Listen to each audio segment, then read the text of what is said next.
డబ్బు, అనారోగ్యం, ఉద్యోగం, వ్యాపారం, అప్పులతో బాధపడుతున్నారా? అయితే మీకోసమే మనీ మెడిటేషన్ ప్రోగ్రామ్.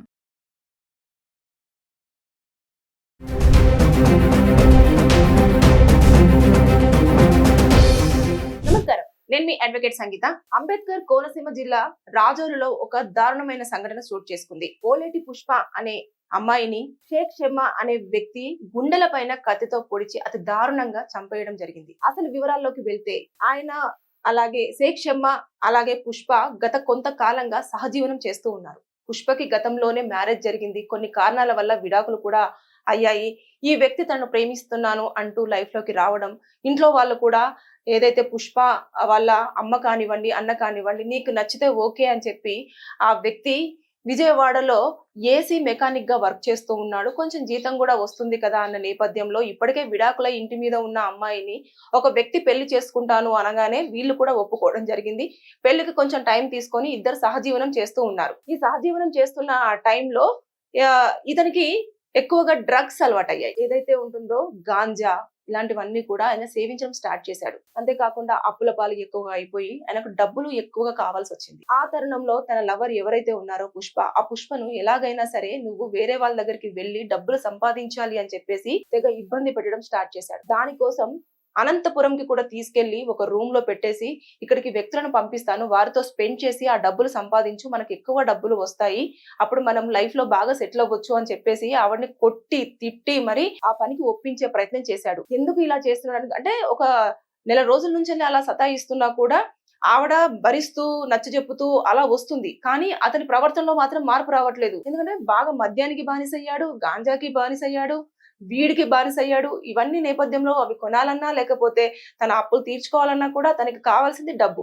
ఆ డబ్బు రావాలి ఈజీగా అనంటే ఈ అమ్మాయిని వేరే వాళ్ళ దగ్గరికి పంపించేస్తే ఆ డబ్బులు సంపాదించిన తర్వాత ఆ డబ్బులతోటి తిని జల్సాలు చేయాలని చెప్పేసి అనుకున్నాడు. ఈ కారణంగా అతను అనంతపురంకి తీసుకెళ్లిన తర్వాత ఆమె ప్రతిదాడి చేసింది. అంటే నేను చెయ్యను, నాకు అసలు ఇంట్రెస్ట్ లేదు, నువ్వు ఇలాంటి వాడు అనుకోలేదు అని చెప్పేసి అన్న తర్వాత ఆవిడ కొట్టడము, సరే నువ్వు ఒప్పుకోవట్లేదు కదా అని చెప్పేసి మళ్ళీ బ్యాక్ ఇంటికి తీసుకురావడము జరుగుతున్న సందర్భంలో వీళ్ళిద్దరికి మధ్యలో వాగ్వాదం ఎక్కువగా జరిగింది. అది జరిగిన తర్వాత ఇమీడియట్ గా ఇంటికి వచ్చిన తర్వాత ఎవరైతే ఉంటారో ఆవిడ వాళ్ళ అన్నయ్యకి వాళ్ళ అమ్మకి కాల్ చేసింది. కాల్ చేయగానే వాళ్ళు కూడా ఎందుకు ఇలా చేస్తున్నారు అని చెప్పేసి వచ్చి మాట్లాడే ప్రయత్నంలో వాళ్ళ అన్న పైన వాళ్ళ అమ్మ పైన కూడా దాడి చేసి ఆయన కత్తి తీసుకొని ఎవరైతే పుష్ప ఉన్నారో పుష్ప గుండెల మీద పొడిచి చంపడం జరిగింది. ఆ టైంలో వాళ్ళ అన్నయ్య అలాగే అమ్మ వచ్చి అడ్డుకున్నారు. అడ్డుకున్న నేపథ్యంలో అయినా కూడా వారిని కూడా దాడి చేయడం జరిగింది. ఒకవేళ గనుక ఎవరైతే పుష్ప ఉన్నారో పుష్ప వాళ్ళ అన్నయ్య లేకపోతే వాళ్ళ అమ్మ కూడా శవం అయిపోయేది. వెంటనే తల్లి వాళ్ళు పోలీసులకు ఫోన్ చేయడము, పోలీసులు రావడము, ఇమీడియట్ గా అతని కోసము గాలించడము చేశారు. అంటే అటెంప్ట్ టు మర్డర్ కింద 300 సెక్షన్ కిందగా అప్లికేబుల్ అయ్యింది. అది ఉంటుంది, లైఫ్ ప్రిజన్మెంట్ ఉంటుంది. అంతేకాకుండా ఫైన్ కూడా ఉండే అవకాశాలు ఉంటాయి. అంటే ఇది ఉద్దేశపూర్వకంగా చేశాడా లేదా అనేది, లేదంటే ముందుగా గతం నుంచెల్లే ఈ అమ్మాయి లైఫ్ లోకి రావడానికి కూడా ఇలాంటి డబ్బు సంపాదించడానికేనా అనే కారణాలు ఇవన్నీ కూడా చేస్తారు. ఇప్పటికి తప్పించుకొని వెళ్ళాడు కాబట్టి ఒక 2 టీమ్స్ గా పోలీసులు కూడా డివైడ్ అయిపోయి అతని ఆచూకీ కోసం వెతుకుతూ ఉన్నారు.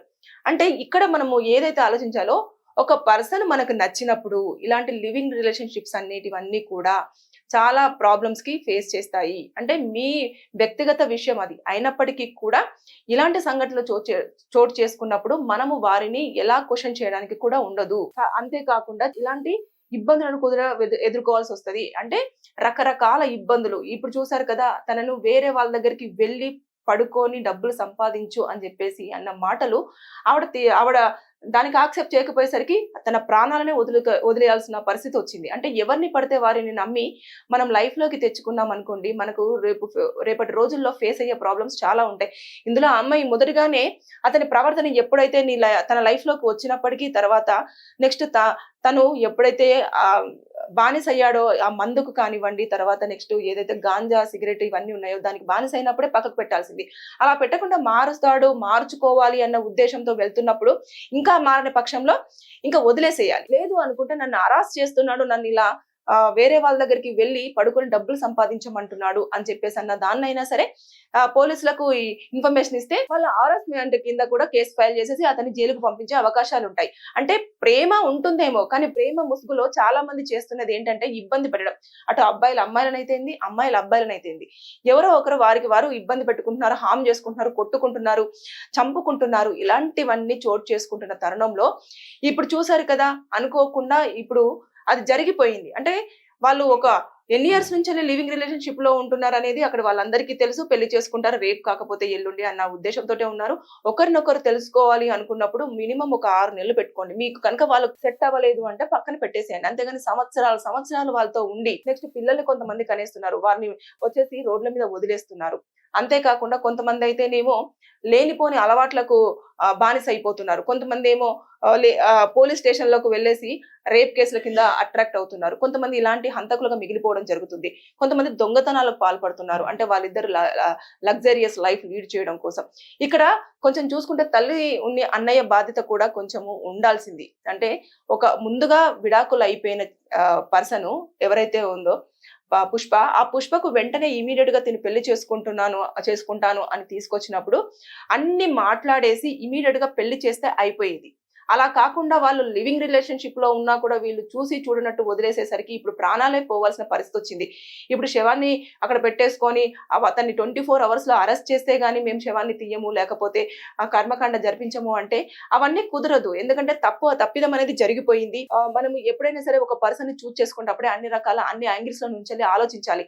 ఇప్పుడు మ్యారేజ్ అయిపోయి డివోర్స్ అయిన అమ్మాయిని ఫస్ట్ మ్యారేజ్ అబ్బాయి వచ్చి లివింగ్ రిలేషన్షిప్ లో ఉంటున్నాడు అనుకుంటున్నప్పుడు అది ఒకటి యూజ్ చేసుకోవడం కోసమైనా అయి ఉండొచ్చు, లేదంటే తన దగ్గర ఉన్న డబ్బుల కోసమైనా అయి ఉండొచ్చు. అంటే బోత్, ఎవరైనా అమ్మాయి అబ్బాయి దగ్గర ఉన్నా సరే, అబ్బాయి అమ్మాయి దగ్గర ఉన్నా సరే, ఎవరైనా సరే మనీ పరంగానో లేకపోతే వాళ్ళకు నీడీస్ ఏమైనా బాడీ నీడీస్ ఉంటే అవైనా ఇలాంటి వాటి కోసం మాత్రమే వాళ్ళు ఉండడం జరుగుతుంది. ఈ నేపథ్యంలో ఇలాంటి హత్యలు, మానభంగాలు కానివ్వండి, ఇలాంటివి ఎక్కువ చూసుకొని ఫ్యామిలీస్లలో చంపుకోవడాలు, కుటుంబం నుంచి వెలయడాలు, దారుణంగా కనిపించకుండా ఆచూకీ లేకుండా వెళ్లిపోవడాలు, ఇలాంటివి ఎక్కువగా చోటు చేసుకొని వార్తల్లోకి ఎక్కడం జరుగుతుంది. ఈ అబ్బాయి విషయంలో చూసుకుంటే కూడా ఏజ్ కూడా చాలా చిన్నగా ఉంది. 27 to 28 years కనిపిస్తూ ఉన్నాయి.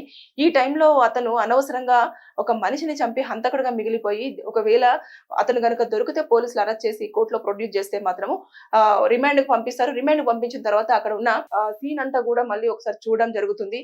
అతను అడిగిన తర్వాత తను చేశాను అని ఒప్పుకున్నాడు అంటే అతనికి జైలు శిక్ష పడే అవకాశాలు ఉంటాయి.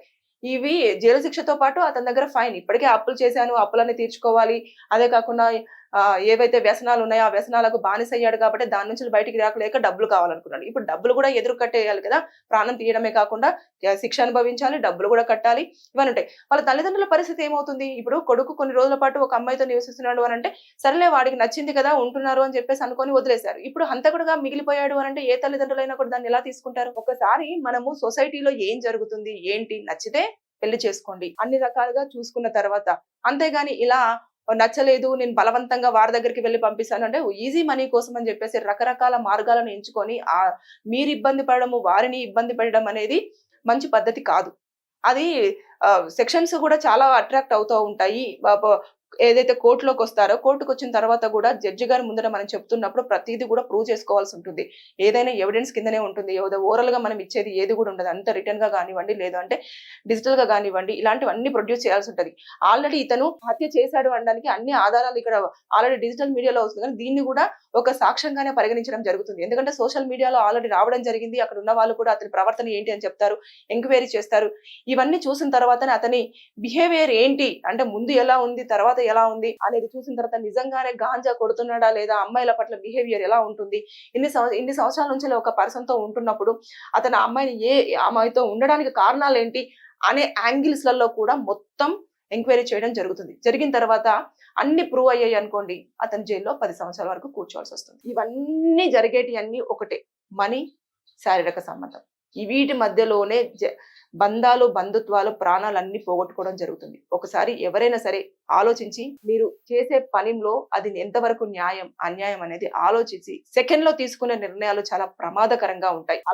అలాగే కోర్టులో కూడా కేసులు ఫైల్ వచ్చాయి అనుకోండి, మీ కేసు కనుక శిక్షలు పడి జైల్లో మీ జీవిత కాలం అంతా అనుభవించాల్సి వస్తుంది. ఒకసారి ఏదైనా సరే ఇలాంటివి జరగకుండా ఉండాలి అనుకున్నప్పుడు చుట్టుపక్కల ఉన్న వాళ్ళు కూడా వాళ్ళ ప్రవర్తన విధానం ఏదైనా తేడాగా ఉంటే న్యూసెన్స్ కేసు కింద కూడా ఫైల్ చేయొచ్చు. ఇన్ని వేస్ ఉన్నా కూడా మనకెందుకులే అనే ఒక ధోరణి వల్లనే ఇలాంటి మన మధ్యలో తిరుగుతున్న మనిషి హఠాత్తుగా ఎవరో చేతుల్లో హతమై ఒక శవంలాగా మిగిలిపోవాల్సిన పరిస్థితులు వస్తున్నాయి. So be alert. మన చుట్టే ఎవరో ఎలా ఉంటారనేది కూడా మనం గ్రహించలేని సిచ్యువేషన్ లో ఉన్నాం. Thank you.